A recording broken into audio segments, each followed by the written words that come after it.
So let's turn on the meter for the first time.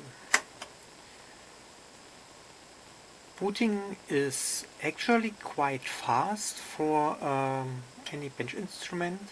I measured it and it's just short of 10 seconds, which is quite fast.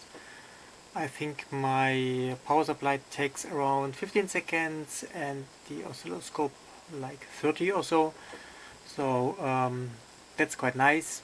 It's not as fast as an handheld multimeter, which usually turns on like after 1 second or even faster.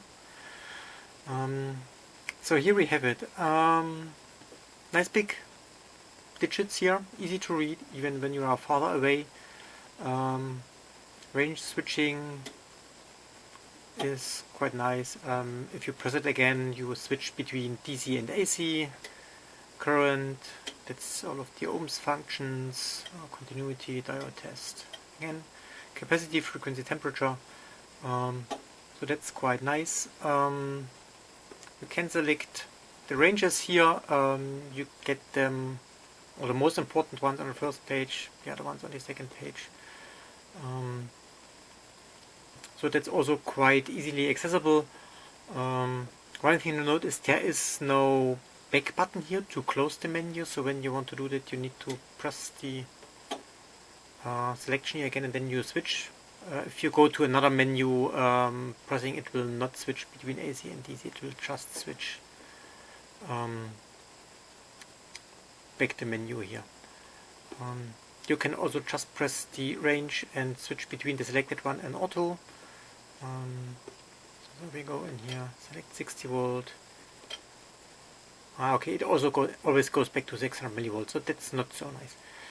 One thing you also might have heard is that when I switch to the 6 volt range, or between the 600 millivolt and the 6 volt range, there is a relay switching in between. That's also happening when you use the auto range and the voltage goes above 0.6 volt.